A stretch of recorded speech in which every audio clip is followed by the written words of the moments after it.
Hi guys, welcome back to another episode of the D2 Talks. My name is Fabio Palvelli and on this week's episode we have Adrián and Justus of Eve Images, a young dynamic visualization studio with offices in both Germany and Hungary. If you like this video, don't forget to hit the like button, subscribe for more content every week, share this video with your friends, get the conversation going, and I'll see you guys next time.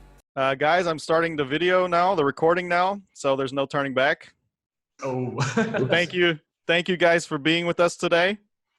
I think it's a lot easier if you guys introduce yourself. So what I would like is maybe first you can introduce the company shortly, and then after that, each of you, say a little bit about your background. Cool. Yeah. Thank you for having us. Yeah, thanks a lot. I'm Justus. And my name is Adrián. Hi. Yeah, and we are twins, as you can see. No colors are allowed in the same office. Exactly. All black and gray. Yeah. No, yeah, I'm Justus. I founded the company almost 11 years now ago, together with my partner Chris Vonholm and the third guy Christian Edwards. And the idea, or the company name is Eve, and the idea behind is that. Behind the name is that our images are always there in the eve of a project. So when it's about what's designed and it's about to build it, then they need our images, of course, to sell it, whatever they sell Right. for the commune and to use these images. And that was the reason, the idea of Eve Images, just for this broader. Oh shit! It's my. I would change. So that's the idea of Eve, and also it is the last names of the founders, which is Ettemeyer, Vonholm, Edwards. Yeah, I founded it 11 years ago. Mainly it was me doing the images and my partner Chris selling it more or less to the people in Oslo. So we founded it in Oslo, and Okay. yes, 11 years ago. I lived there for 2 years then, but moved 1 year after we founded the company. I moved back to Berlin and started to work from there. And then the funny story was that I started to employ more and more people because we got so known and people been interested in our images. But we worked from Berlin actually for Oslo all over the time for a couple of years, actually, like 5-6 years. It was 100% Norwegian projects we were working for. And just in the past 3 years, we started to do more on the German market. So this is the strong relation actually we have with Norway because of that. And now we are 65 people. 55 people working in Berlin, in the Berlin office, and 10 people working here in the Budapest office, which is behind us. Wait. Yes. How many? 65 people? Yes.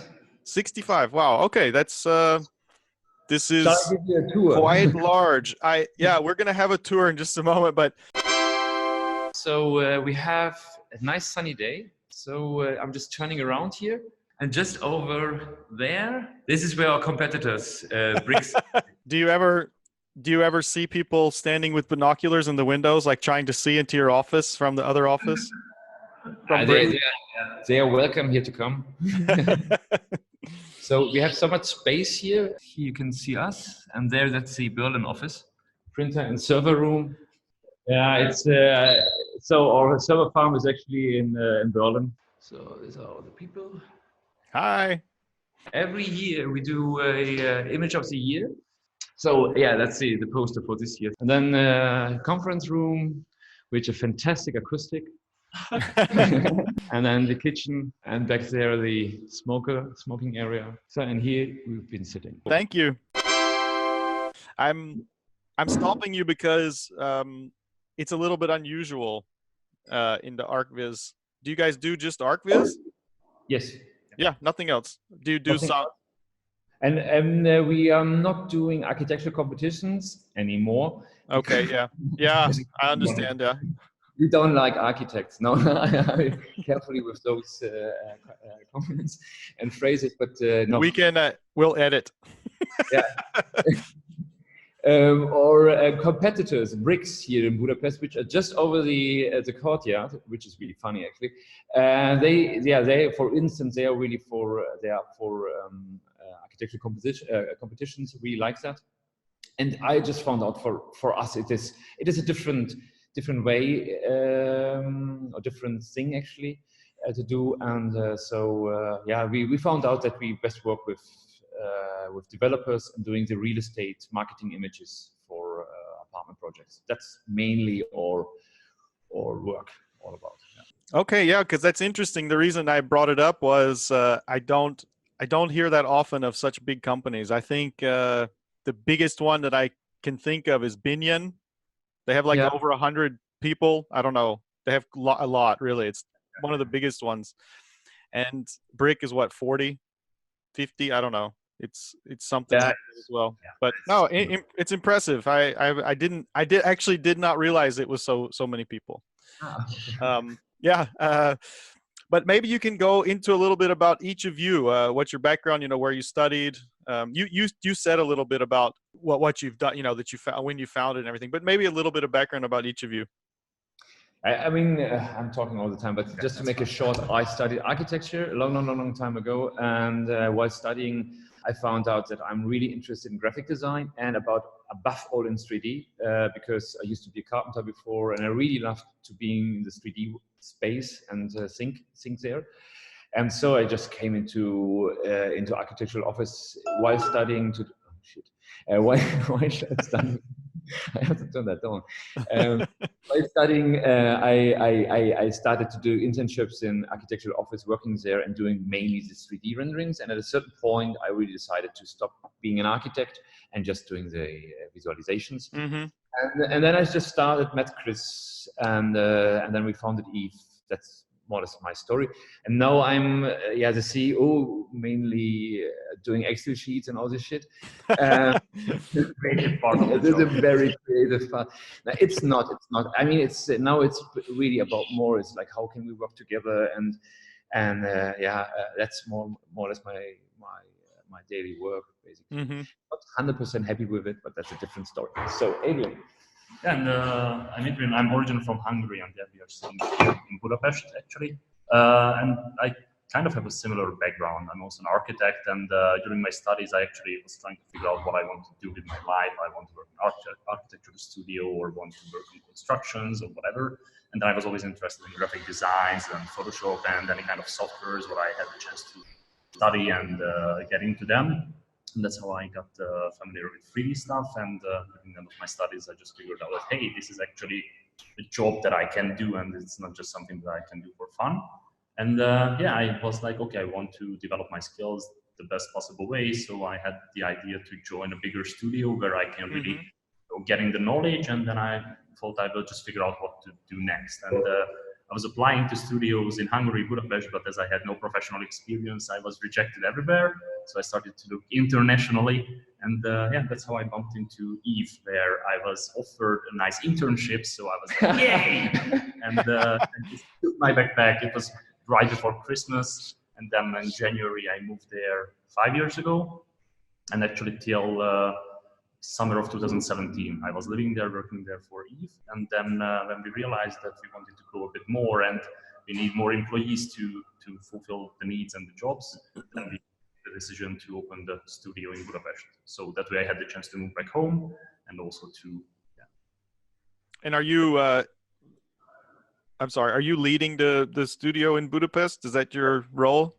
Yes, exactly. So I moved back. I helped founding the studio here, forming the studio, and now I'm currently leading that. Yes. You said that you have 55 in Berlin. Is that what you said? Yep. Yeah. And 10 in Budapest. I mean, that's the actual number right now, but we are constantly looking for people. So it's basically the whole idea with Budapest was to scale and grow bigger.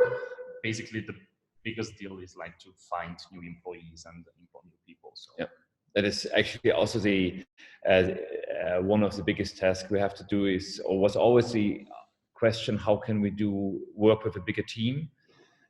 But also for me, it was a relief, because if you a small studio, then your work is really artist based. So this means actually you have really good artists doing everything from A to Z, and like Mir is working. And for me, it was always not the idea, because I wanted to have a workflow which involves a lot of people with different skill sets, and yeah, because I believe actually that you get actually a better output at the end, because it's more teamwork actually. But yeah, that is a nice idea. It is really hard to get executed basically.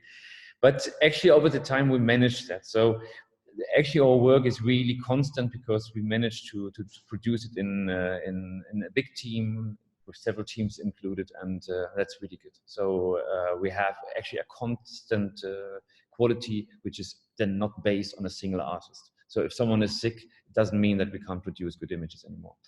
And that we don't do one-hit wonders. That's also really important, because it's really easy to take your best images and put them on the web page. That's really easy. But I don't know how many images we're producing, but it's a couple of thousand already per year. And this means like they all have to be good. If a client sees all good images on the web page and comes to us and wants to have those images, then we have to deliver those. Of course, quality varies with the projects, because you have clients, you have certain conditions which are always not that good for the image. So, but yep, that is mainly what we've done in the last years, is trying to find out how to work all together. But was there a was there a point where you said, because you said that you studied architecture, both of you, but was there a specific thing that kind of made you go into archviz? I mean, in my case, it was really that I was just like, if I had the chance to take a class to learn any kind of software, I was just doing that. And then, you know, like knowing 3 different options for AutoCAD, I couldn't really see a big thing out of that. And then when I was going to 3D, I could see like, okay, it's actually visualizing something and showing something and something bigger and interesting. And then basically just like took my main focus. And then I figured out that that's actually not just something you can do on the side as part of the company, but it's actually a job, and you can just go 100% into that. That was when I decided, okay, that's great. So I can just combine my architecture background and interest, and then also my interest in softwares and graphic design and all that kind of stuff. And then basically it was like, perfect, let's just do that. So it's have fun every single day. Yeah. And for me it was just the, I don't know if I could call it a game or something like that. It was just to make good images. So I stumbled across the software because you have to do some visualizations of your projects you're doing on the university. So I just stumbled across that software somewhere in India, basically, and got a nice copy of 3ds Max 2.0 with Scanline. And I just started to do my stuff. And then it was just a kind of endless game to get better, seeing other results from other people, make it better looking. And it was more composition. It was a lot of course, getting used to these crazy thresholds, syncing shit you have to work with, actually. And this was an endless game for me, and always trying to get better. And in that, I totally lost also the sujet, basically, because this is where I then found out that I'm actually not a good architect, because for me, it's really about the images, not about what's necessarily in the image. So not about designing the architecture, it was about showing the architecture in its kind of best way, or whatever way, actually. And of course, always with this game, making nice images. And don't know, that's still the thing. I look at an image, it's just about the image. And yeah, I understand what you're saying there. And I think I have to say that that's similar to how I got into it, was that I hated being an architect. I hated it. I really did. I could do it for about a year, and then I was like, I can't. But what have you done? Competitions, or what was your background? I studied in the U.S. and I mean, I'm from the U.S., so I studied there, and then I started working in a firm in New York. And I do have to say that working in an architecture firm in the United States is much different than working in Europe. You don't have competitions in the U.S.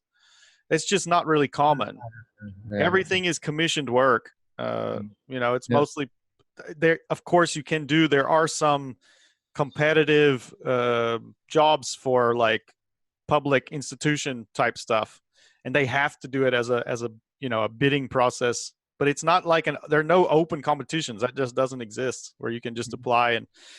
And so which is also good, because in Germany it's like you have open competitions and 300, 600 offices trying to get a piece of work actually, and then I think it's just such a waste of energy and power and everything. I don't know. So that's also good. It's actually, I actually agree a little bit. It's a little bit exploitative to run it that way, because the offices spend so much time and money and manpower, and it's really crazy. It's like it's a lot of wasted time and energy. Yeah. When they could be working on a project that's actually going to be built, and work on that and put all that energy into that. But yeah, okay, that's another topic. We're getting a little off the architecture sucks. No, I just wanted to say that it was similar for me. What I didn't like about it was I didn't like the management. It was like it ended up being just about managing the project, and I hated that. And the projects were so long. So you got started in the project, and it was like 2 years. You were gonna, if you started at the beginning, you'd be there 2 years working on the project. Yeah. I didn't like that, and so I ended up just kind of. Actually, I'm gonna stop. I'm gonna shut up. This isn't about me. No, I mean, it's really interesting. It's nice to have a conversation. Yeah. And not a monologue. Yeah.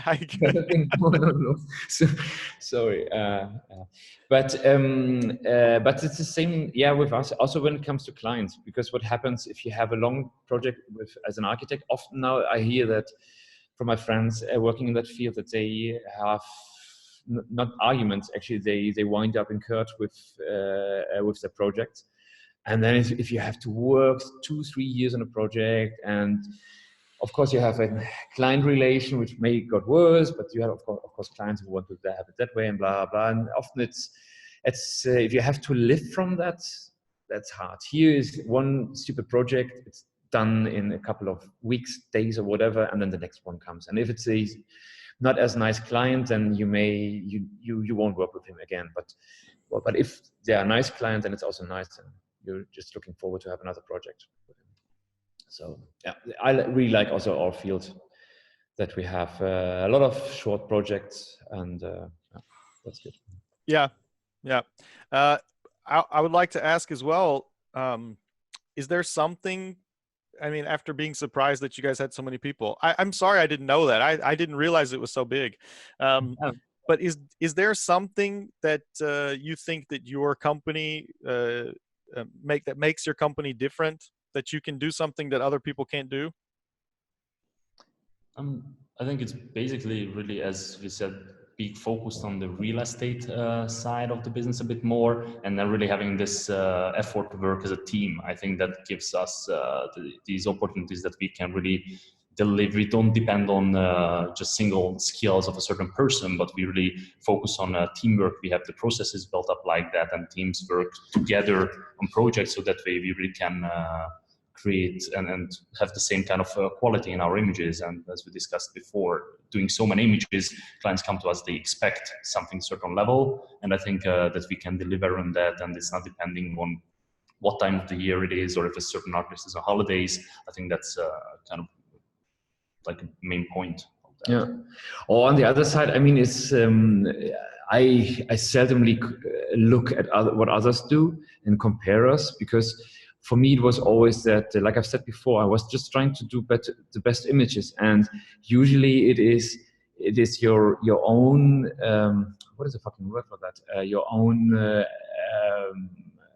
demands, or whatever it is, or the own threshold. What is a good image? What is not? Is more or less mostly higher than others have, and you see more details which you haven't worked on, and all these things. So actually, I and we are our biggest critics in a certain way. So yes, I understand. Our client, and then if you just put these both together and try to improve your work, to improve workflows, process, and everything, you wind up somewhere where we are now without actually. So we are there where we are because we've done what we've done, and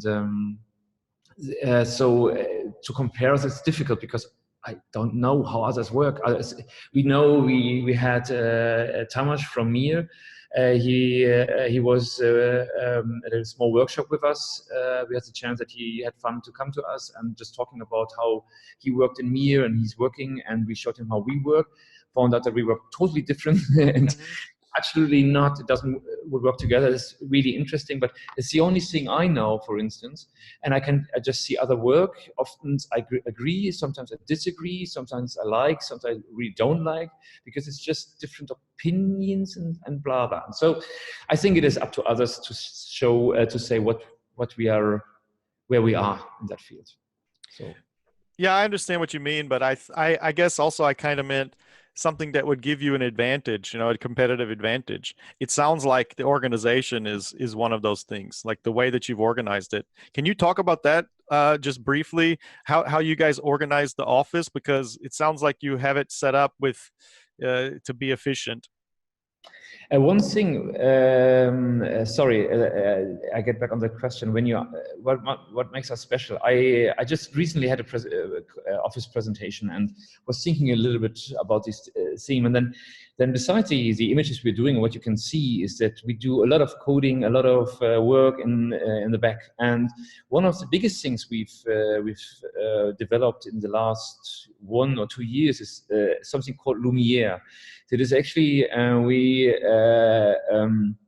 we totally disconnected the user interface in areas of camera and light with 3ds Max and Corona, and have our own user interface. And with light is that we start to base it on real light sources,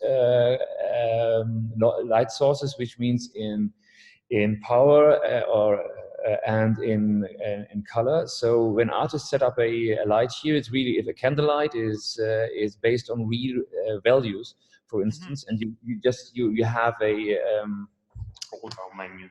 You have a menu where you really select a candlelight. And when it comes to LED lights or whatever, it's aligned to real power or to reality. And when it comes to cameras, we went and had more or less got real lens data. So we analyzed lenses and have real lenses we're working with. We have a real camera setup in 3ds Max, so we're working with ISO, f-speed, and all these things. And what we've also done is that we start to shoot our own HDRIs, because what we found out is that that the quality in resolution and actually in general of HDRIs which are available on the market is really poor, and above all that they are not aligned. So this is totally crazy. Actually, you have to do a little bit of science to do this proper. And so we stumbled across. We bought a 10,000 euro setup for that, and I walked a little bit on the field. Now we have a professional photographer doing this for us. I'm telling you that because this is our approach behind it. So it's not only the artistic stuff; it's also the technical stuff. So that this is something which is in our DNA, that beside trying to make a nice image, is also that we want to do technically good and in the process as well good, and working on that. Doesn't mean that it always turns out as right or that everything works fluently and blah blah blah. So it's also a little bit marketing I'm doing here, but however, this is maybe something as a result which is different with other places, because I showed this to Tamas and he was really like, Jesus, then we are working in the Stone Age. But I mean, I'm a huge fan of Mir, by the way, because it's just also fantastic what they're doing, but different approach, different workflow, everything's totally different. And yeah, I can also say from my experience working alongside Luxagon a little bit, and being in their office, how they do it as well it's different than what you guys do. It's much more artist based, really. I mean, like somebody gets a project like Mir does. I think they do the same thing. They get a project and that's the person does this project. You know, one person will do it unless it's something huge where they need more manpower, but it works for them. You know, it's always just about the philosophy of the office, and they had different philosophy about how to do things, and it's fine. You know, it's whatever works for whoever. But exactly. I don't think there's necessarily a right or wrong way. Some are more efficient than others, but in the end, I don't know. It's just a matter of how you want to do it. And what kind of clients you have and what's your niche actually. And that's why there's like not like one great solution or perfect solution. It's just figure out what field you're working for and then find the best for that. I guess because all the stuff that's running on my computer right now, it's just overwhelmed. Are you rendering in the meantime? Yeah, you know. You know, high deadlines. You all know. No, sorry. So, what I want to ask is, because this has come up with multiple people when I've been talking, you know, at like the D2 or whatever, about like maintaining your sanity when working. Is this something that you guys tackle in the office? Because, you know, you have so many employees. Is there something you guys do to help people cope with, like, you know, big deadlines and things like that? I mean, in terms of working too much, is there something you do? I mean, the history is, of course, when we started in Eve, it was like working always. Yeah. And then for me, it was I came from working always, so it was a lot of hours I worked, and I had really issues with that. I had my burnout therapy, all this shit to come to get a bit wiser.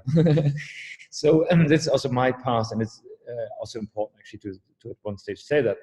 So after I've been through all this thing by myself, I of course see that we have to in order to be professional and have to have a workspace which is also for others a professional thing, which means more or less they go to work and have after that a private life. So we have to find out how we can do it somehow from 9 to 5. And I would say that compared to, we see it with the extra hours actually, that compared to other years, we have way less extra hours. And I wouldn't say we work from 9 to 5, but it's compared to the early years, it's close to that.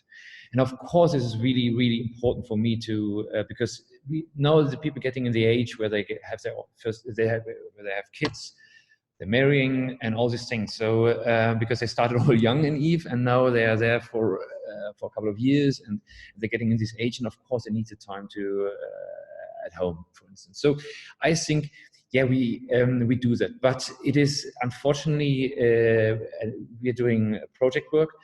We're doing a lot of projects in a month.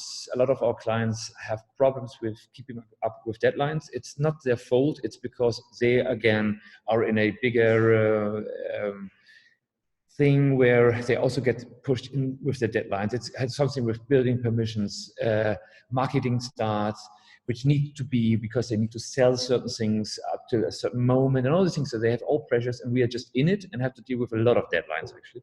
So this in background, I mean, that we manage it so far like we've done, I think it's really good work, and we try, of course, to do a lot that it's not that way. But at a certain point, we can't often, sometimes the people have to sit a little bit longer, but this is like 1 to 2 hours. And on the other side is often that if the shit hits the fan, we have problems, then the people are sitting there longer. But I would say there is almost no weekend work. There is actually the people sitting longer because they come late in. That's another thing. So if you come in at 10 or 11, then of course you have to sit until 7, 8 to achieve your daily hours. So I think it works pretty fine, and we've done a lot, of course, for that, and it's important. And above all, I think when you asked us what is important about Eve, I think for me and for Chris as owner, and is the most important thing is actually the entire working together. And I think this is something I'm really, I wouldn't say be proud, because it's nothing I have done. It's just what happens is I think how we all together is really, really nice. different questions actually, but is something I'm proud of. And I think this makes working actually, even if there's time pressure, even if there's a lot of stress, it makes it really, I wouldn't say nice, but yeah, it makes fun. You come back into the office because it's just I understand. So, Adrian, would you agree? That's something I wanted to say. Yes, I mentioned So, Justus, can you go away now so we can have a private discussion about this? Yeah, but it's that's basically the thing that. Oh, he really left.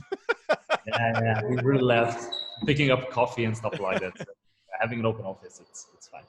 Yeah, so it's definitely something that we have projects, we have deadlines, so there are planning, and then there's real life and what actually happens. But what I really appreciate is that the concept is there, that we want to have people to work kind of like from 9 to 5 and their own schedule in a certain way. And also it's like, okay, if we get more projects and more clients, it means that the company is growing, so then we just employ more people.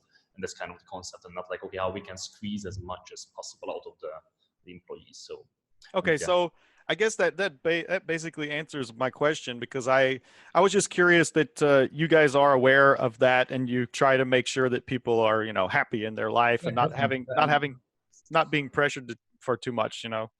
Because I mean, it can be a struggle, of course, and it's also just the fact to like have an everyday job. You go in there. It's also, you know, it's hard because we say we are in a creative area and we have a creative job, but in a certain sense we kind of do a repetitive job in a certain way, and it really depends also on the artist to find a way to think about that this is a creative job, and to always find the fun and the interesting part in every single project. And that way, thank you very much. And that way, challenge yourself, but also find your own fun in every single project, and that way keep your interest there and keep your sanity there, and not just like, you know, getting this wheel that you just do one project after another. Onto another question, which is more based on you guys instead of like the employees. Is there anything that you worry about? Like a main thing that you would worry about, you know, being in charge of such a large office? Anything that scares you? I mean, the challenge to run the office is huge. You have in every direction, you have problems to deal with. It starts with, of course, getting in projects, because we have competition as well. We have a lot of offices in the Ukraine which are cheaper than us because they have totally different production costs. That's one thing. So we face that how can we achieve quality, which is somehow, of course, based on manpower, which is more expensive in Berlin and actually Budapest than in other areas. So how can we be competitive there? There it starts. Then the next thing is, of course, we have to get a workload in every month. Okay. Of course, we have to achieve the quality. We have to get new people in. We have to and so on. So there are actually changes everywhere. Then if you just look a little bit of how we are working, 3ds Max, Corona, big question if this always will be like that, just facing BIM models, which is going to be a standard, Unreal or real-time engines, which change a little bit the entire industry we are working in.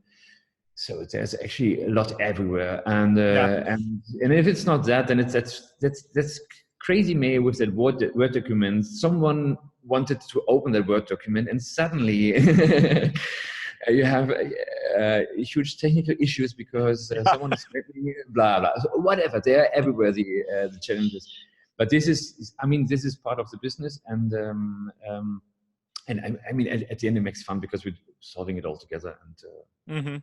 I'll do it. So there are a lot. But I think that's you know, it's becoming clear that it's what you're saying about the great thing about Eve Images, the company, is that you're working together. And you said that just now. So that does make it easier for everyone, because if you can take on those problems together, it's easier than if one person has to deal with all the crap. So yep. And this is actually what happens. It is, the crap it's getting distributed. That's going to be the quote at the top of this interview. That's.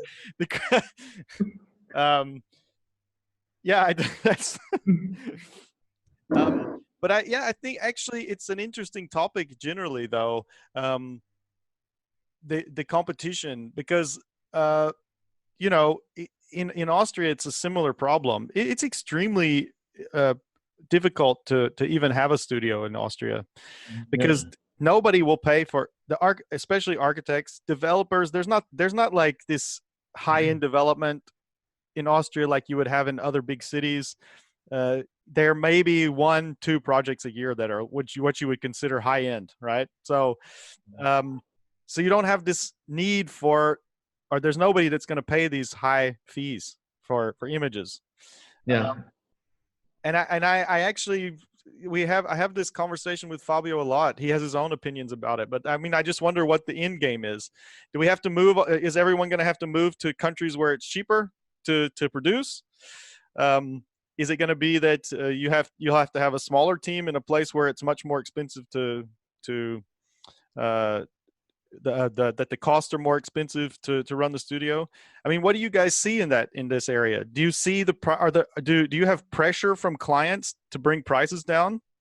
Yes and no. At the moment we have that's since a year or something we have really another pressure, and this is basically to have capacity.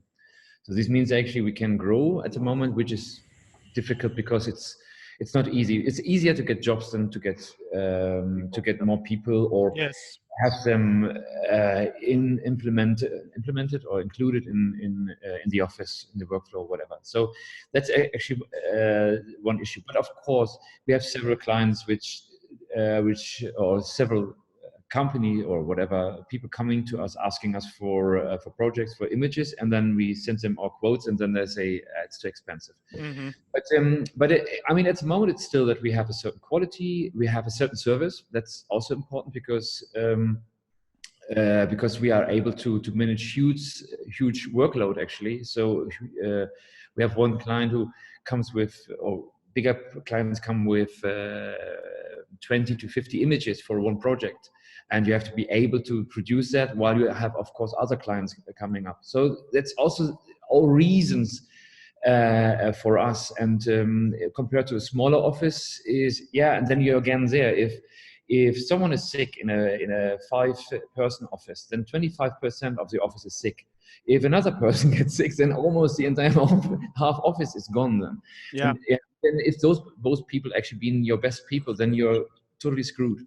So there are other reasons to be on the market. Maybe, I don't know. That's where we are, and at the moment it's a little bit like that for us.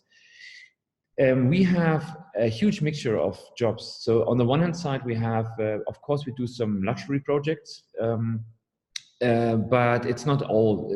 On the other side, we have, for instance, Bonava, that is a Swedish company, but the German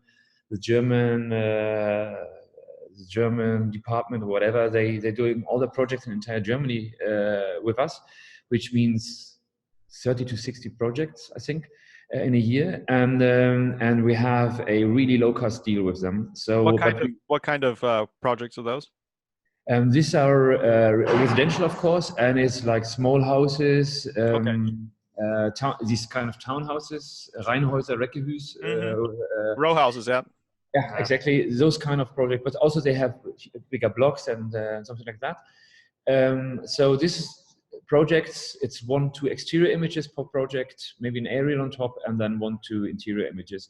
So that's that, and then they have different sales steps in it. So mostly then following by some more images, but that's it. And yeah, we're doing just a lot because it gives us a certain base in as a volume where we just know, okay, this is something we can. And we have several others. It's not much, but a handful of other companies which come regular with this amount, so that we simply know, okay, this is what we have granted. And then because we did the Grand Tower, for instance, in Frankfurt, this is a project which happens just one time. And then, of course, the client has he comes every 2 years to us with this project. And then we have others. So, and you can't build a company on that, basically. So, understand. How the mixture is, and so far, yeah, that works. We are in Germany and in Norway mainly working, looking a little bit on the US market now, yeah, so far it works out. And also a very important point is, at least for Norwegians and also for Germans, is they want to talk to people. They want to know that it's not necessarily produced, but they want to talk to Norwegian and German people to talk about the project. And then at one stage, yeah, you have to, yeah, it's still a local thing somehow, at least sales and project management somehow. And so I don't think that next year all the Indian and Chinese offices will come to Europe. But as a tendency, I would see that. I could see that. Yeah, not that they come, but in general, that of course we have to think about how to produce fast, cheaper, see that our images stay better or whatever. Or the services. Or the service, because it's not just about the images; it's about the whole concept. It's the service, I think, is the differentiator. Sorry, Adrian, I think I was talking over you. What did you say? No, it's just really that actually having the service, that what gives a different experience to the clients, because when it comes down to just images, then it's an image, it's a price, it's easily comparable, but what you can put on top, it's really communication service and yeah, just being trustworthy and clients knowing that they come with big projects and we are able to deliver in time, and we have the capacities for that. And basically for real estate market, I think it's really important to be able to handle that volume and yeah, just be able to keep the deadlines and all that. Yeah. Okay, great. The next thing I would like to ask you about what are you looking for in an employee? Because you say it's hard, and I know it's hard. I hear it from everyone, all the people, and there's a lot of people looking for people right now, and they all say the same thing. Fight with each other for the same employees. Yeah. It's extremely difficult to find someone who's, able to, that you can just bring in and start working. So what is it that you're looking for? So let's say, okay, sorry, let me rephrase that. Let's in this case of employment, we know that it's difficult to find people who can just, start doing the job. So since that's the case, what do you look for? Something that maybe some qualities that where you say, okay, we can train this person in the system? Yeah. I mean, it's getting tricky because when we hear from people from the US or whatever that it's hard to get people, then you have really difficult visa processes and all that. And when we think about European Union and it's easy to move around, then you think it's getting easier. And relocation and paperwork, that's easy, but still to find people, it's still hard, and it's a big pool of people, but exactly to find the right people for the company, that's when it's getting harder. And I think here comes also the difference, what we discussed, that either you're looking for people with individual talent and then you give them a project and they do it from start to finish. That's one thing, but we are in that sense in a different field. Like it's really to have someone who we can really train and help to become part of our teams and to work together with those teams. That's what is kind of the key factor for us. Of course, they have the basic knowledge, but really important is the personality and the personal side and how we can see that the person just fits into our culture, and that way eventually be a great member of the team. Yeah, I think yesterday we talked about it, Adrian and me, and I showed his application from 5 years ago. I showed in the office because it was the only printed application I have in my office. Because so I had that and I showed it around because I wanted to remember the other ones who were just looking in interviews or talking to people in interviews, and because we are recruiting at the moment, and I just remembered them all, that you should not necessarily just look on what they're doing in images. You have to find the person behind it and simply see the motivation, because this is what it is. Because mainly most of the people which came to Eve, they came with non-experience, with not certain knowledges and blah blah. This all came working in Eve, and that is the thing. I think it is just important to find the right people who want to do it, to go on their own into the journey, to learn a lot, to dedicate and so on. If you find that and they are motivated, then you get them, and or then you get really fantastic people in person. And you get also often is if you give someone a chance to learn and things like, usually they are really what is the word, loyal and so on, and Yeah. And also when it comes to salaries, for instance, it's like when someone comes really young and fresh, of course he sees for himself that he has to learn, and so you start with a small salary, but a good salary you can live from, and then you of course constantly raise that. Sometimes we get people applying which are good, but they have a ridiculously idea about a salary, which is like, I'm sorry, you're good, but you're not that fantastic. And if I get two more motivated people for the same money and pay later that, but then they are way better aligned with Eve and higher motivated, that's more of value. So actually it's our idea is, or my is to find young people who really wants to start a career and just to support them doing that. To give them the chance to join a company, because it's hard. Many companies are like, we are looking for people 3, 5, 8 years of experience and all that, and it's hard to define what that means. And when you give the chance to someone who really is burning 100% and has the energy and power, then you just support them with the possibility and the chance to join a company, then that can be really a good relationship long term. I mean, that's what we see that works for us really. I think there's a lot of people like us who didn't end up doing architecture, even though we studied it, who they're thinking, I'm not sure if this is for me. And they don't really necessarily know that they could do this, like you guys were saying, that it's really a serious job. It's just something to, as you said, because it's also in universities, I just realized that, I don't know if it's an architectural thing and people study architecture, it's still, it's not communicated well that, hey, there are different possibilities, not just going into design or construction or something, but there are really these fields. And to give people the chance to get to understand this and get to know what this field is about, and that it's actually a career path that you can go through. I think it's really a good thing to support. I actually have gotten the feeling before from architects, because I have worked for a lot of architects internally in offices. I've worked, and then later on doing images outside. And they were like, do you really want to do that? Like, they look down on people who want to do this job. And in the universities, you will have a really hard time trying to talk to people about doing visualization, because they are like, we're training architects. We are not training visualizers.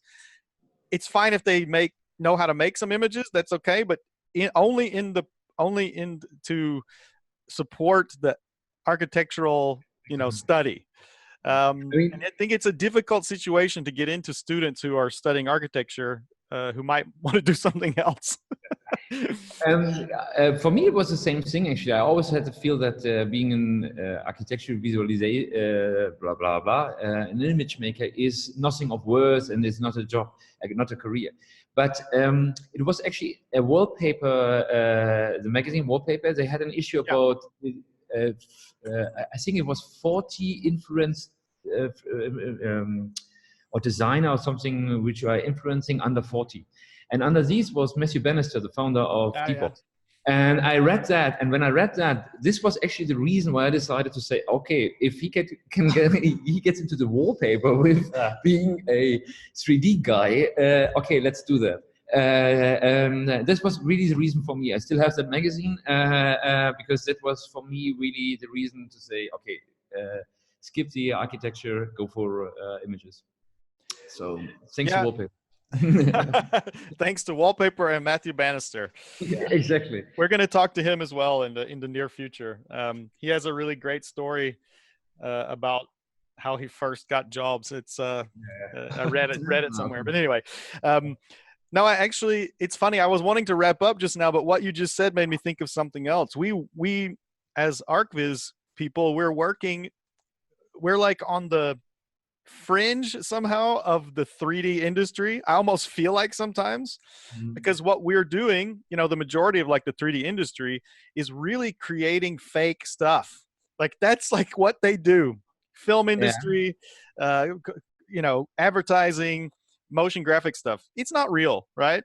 But what we deal with are things that could potentially be real things that are going to be built. So we have this we're somehow spanning a weird gap in the 3D industry, which it's great to learn from those people who are doing the fake stuff, but at the same time, we have to deal with this reality, possible reality, and expectations. Yeah, I just feel it always when we can't use Houdini or software like that, which it makes procedural design, is like, we can't do that because we have to stick to the reality. Because we also see that now that in a lot of projects we're doing, we have to stick more and more and more to the actual reality, because else all clients get sued. And this is then also really a thing, because sometimes it gets ridiculous. It is I don't know what it was the last time, but a client feared, and so we had to place the plugs where they are and things like in the interior, which I don't know. It was a little bit but however, that is the thing. It's not like you're doing a nice apartment penthouse. I just have one Doctor Strange. There is one where he's living actually, and I was seeing that scene and was thinking like, okay, what? I mean, it's just about rendering a mood or designing a mood or something like that. I mean, our penthouses, like when we have to do them, we have to stick to reality. Basically. Yeah, because that's an issue. I know that this is more and more an issue these days. It wasn't at the beginning when people were doing Viz, but now it is, because when someone buys an apartment and they go in there like, hey, wait a second, this is nothing like those images you showed, and these days you can get in trouble for that. And it's the same with, I also have noticed a trend in Germany from competitions that they started not allowing images at all. Yeah. Like they'll be like, okay, competition, no images. You can do some sketches, but no images. And yeah, it's interesting. I mean, I don't know if that's really a good idea, but I understand where they're coming from a little bit. They don't want to have things that are completely embellished and don't have any connection with reality. So. But I think it is also because it's most often for the architectural office, it's extra cost to do these renderings. And that's the reason why they skipped that, because people were complaining, or the offices were complaining that it's too expensive for them to do the renderings. And then, of course, bigger offices have a better budget actually for those things. It might also be a reason. What I think is funny sometimes is when it comes to architect. What I'm really wondering is actually why they don't use VR for architectural competitions. Not, I mean, in SketchUp detail level, just to experience the room or space in real. You can't lie. You cannot cheat. Certain volumes actually as well. I mean, if you're standing there and just looking around with your glasses on, then I think this would be really a help actually. But keep it simple in detail. It's like these mass model volumes, architectural volumes models you have. To do this in real time would be actually pretty nice to do. So we drifted a little bit apart, but I think we have to stick to reality somehow, and especially in the real estate field. Exactly, because it's not like concepts for future stuff. It's like we want to sell apartments, we need marketing material and marketing images for selling, and then it's like a different mindset also in the client's brain. So we have to focus on that. Yeah. So we've been talking for quite a while now. I want to wrap this up. I mean, I have had a really nice chat with you guys. So the parting words I would like to hear is if there's a lot of young people, like we were talking about, who might be interested in such a career, and what advice would you give them? From my personal side, really like screening all the incoming applications, all the portfolios, CVs, talking to a lot of people and all that. But I really see, and especially in our field, we have a lot of young people just freshly starting and getting into this field.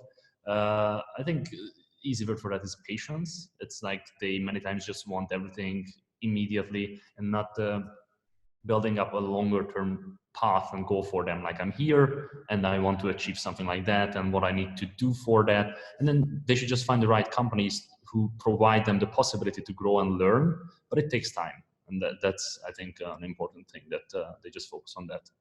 Yeah, I'm just thinking I don't know. I mean, stay focused, but also, I mean, it's the other thing is, I often experience you have to decide between being an artist and being someone who works for something. That is also something which is important to realize. It's a little bit like if you like to play football and you really like that and you start doing it professional, and then you wind up playing maybe in a team and you have to play a certain system and you have to play a certain role in it, and it's totally different than just playing with your buddies, with your kid or whatever, a Sunday morning somewhere in the fields. And this is a little bit different. When you start, usually you start there. So usually you start with the easy football playing on a field somewhere, and then it getting professional. That's a little bit where you have to focus, because we also see that, of course, in sometimes we have to produce a lot of images, and sometimes it's the same, and so on. So that, but you earning your it's simply work. You're earning your money with it. This you have to realize on a certain way. It's not always arty-farty and you always do the best image and things like that. That's also, I think, important to have the realism behind it, and then don't lose the motivation. Still stay focused here and simply say, yeah, it is still you're doing that. Still you're improving. You're working in a team, and so on. So.